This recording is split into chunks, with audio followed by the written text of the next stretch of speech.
Finding balance ultimately means to come to a place of comfort while being steady and stable so that you can move through fluctuations with ease. It's basically a place between healthy challenge and comfort zone. It's the place between discipline and relaxation. It's when alert effort turns into relaxed effort. Finding balance is a dynamic process. It's not about finding a perfect point to stay in forever, but to find this balance as you are ever changing, ever growing, and transforming into your most authentic self.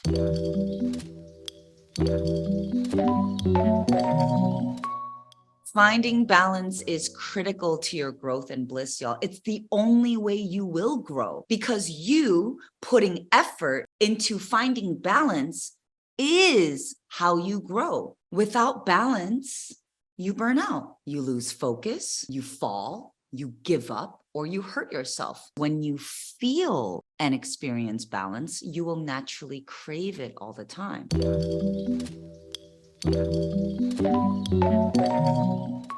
Why do I struggle with balance? Weak foundation, stabilizers, and core. Your weak foundation can literally be your weak ankles, your weak wrists, your weak hips, your joints, your bones, your skeletal muscular structure, your proprioceptors, your stabilizers, your core muscles. But that's also a metaphor for life. Why do you struggle to find balance in your life? Why are you constantly burning out? Weak foundation, no routines, no rituals, no consistency in your practice. You don't have stabilizers. You have a weak core, meaning you have a weak sense of self-trust and self-love because you're not showing up for yourself.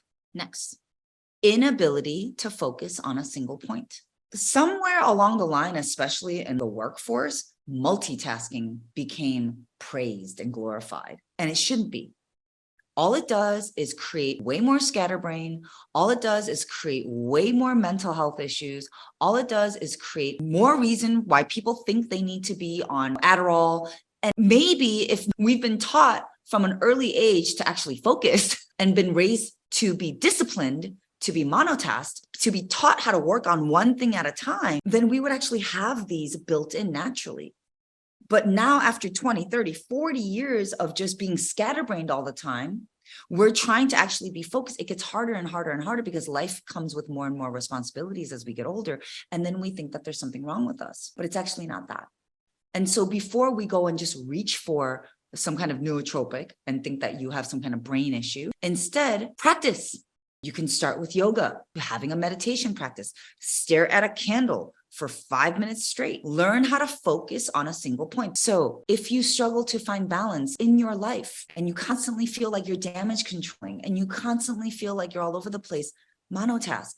Focus on one thing at a time. Don't try to do everything at once, because all you're actually doing is making everything take so much longer. Instead of just doing one thing at a time, do 10 minutes of meditation, do 10 minutes of skincare, do it like that. And you'll actually see that you'll actually maximize your time. And then when you do that, you're more balanced because you actually meditated, because you actually did your skincare, and lo and behold, you actually feel more balanced. Similarly, inability to maintain a consistent practice. This is why you struggle with balance.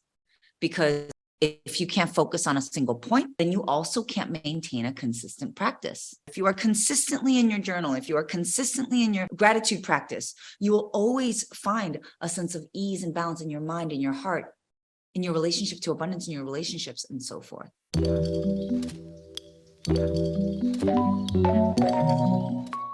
Some signs that you may be out of balance: always tired and struggling with chronic fatigue, mystery symptoms, aches, pains, illness, sickness, poor sleep, digestion, focus, and energy, easily irritated, frequent mood swings, and I want to throw in indecisiveness. They go together because ready is not a feeling, it's a decision. You're not going to be able to make decisions if you're out of balance. How can you ever feel ready? How can you ever be ready if you're always floating, flailing, blowing in the wind, making mistakes, dropping balls, and getting into accidents? Inability to be present and or Just the inability to have vision for what's next. I don't really know where I'm going. Like, I just feel lost all the time. To me, feeling lost is the same as not having vision. It's not having a vision for yourself. It's not having a sense of direction for yourself, not really being able to be in the moment. Therefore, you also can't see where you're going either, right? They go together. Future tripping, scarcity spiraling, and wanting to run. Confusion, blurred vision, feeling like you're falling in disorientation. When you are out of balance,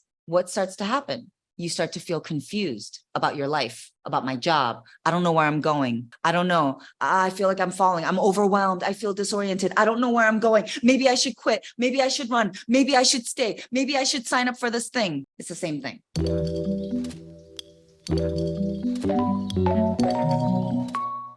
The art of finding balance is through repetition and experience. You cannot think your way into balance. You cannot study your way into balance. You cannot journal your way into balance. You can't think your way into balance.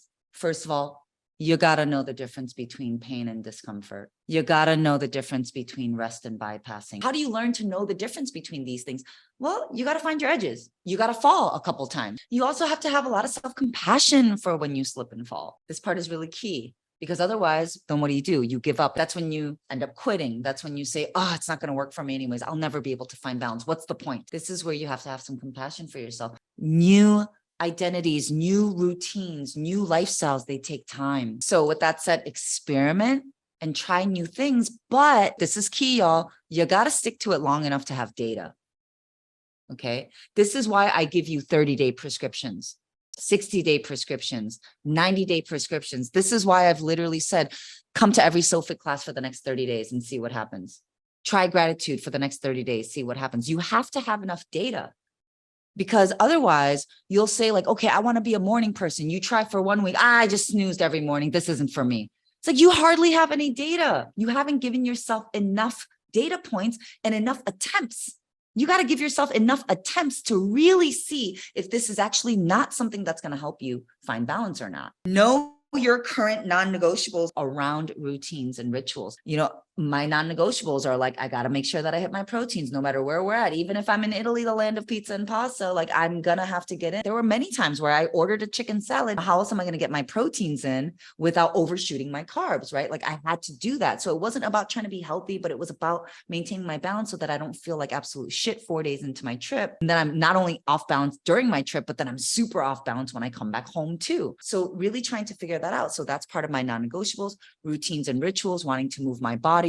Even if I didn't get all of my workouts in when I was in Europe, I still would have wanted to make sure that I at least got my low back exercises in, right? Because I didn't want to hurt myself. I don't want to hurt my back. Have your anchors in your day, week, month, and year or years to create intention. Have a strong foundation of basics that never go away. You can take the strong foundation of basics everywhere you go. That includes your gratitude practice. That includes your skincare routine. That includes flossing. You do that no matter where you go. It doesn't matter what time zone you're in. You can always do your skincare routine. You always floss, right? You do these things, right? Like, you always brush your teeth no matter where you are in the world, right? So in the same way, what are some other things that you maintain that you can keep so that it's not about going to the same gym and eating the same meal at the same restaurant every day, but it's about really implementing these things that help you stay in balance. Get in your body often so you know the condition you are in at all times. The superpower in getting into your body often is that you become more and more and more in tune with yourself. The more time you spend in your body,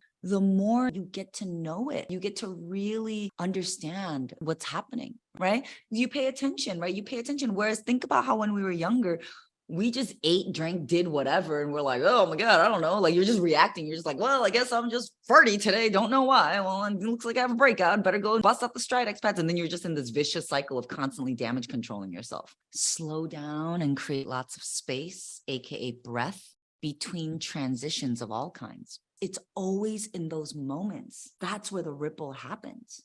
It doesn't happen when you're constantly on the go and constantly trying to pack everything in. Because before, I'm just in survival mode. Get to the next client, train, okay, go, hop in the car, right? I never have a minute to actually think about what the hell I'm doing with my time and my life and my money. Whereas in between spaces, I have different ideas. Think about how you can create more space between transitions of all kinds. So give yourself time and space between meetings, between appointments. I block in little increments, here and there whenever I can. I try not to butt up too many one-on-one calls because it'll make me off balance, right? It'll frazzle my brain. With that said, the flip side of this, push yourself regularly to find your edges. Push yourself regularly. Put yourself in a position where you can be uncomfortable, but still safe. In a workout, especially in a class, you can push yourself to a place of discomfort, hopefully without hurting yourself. So find ways to push yourself regularly, and then intentionally give yourself challenges and training cycles to find your edges. Do something out of the norm on purpose. See how you feel. Find out what your edges are. This is everything from you trying new foods, new sleep schedules, new routines, new skincare, a different kind of schedule. Remember, balance is a never ending. It's a play. It's a dance, right? Between you and your lifestyle and your routines and your needs and your feelings. It's an art to it. And it might be a different kind of dance every week, every month, every year. And that's why I consider it, it's an art. There's an art to finding balance.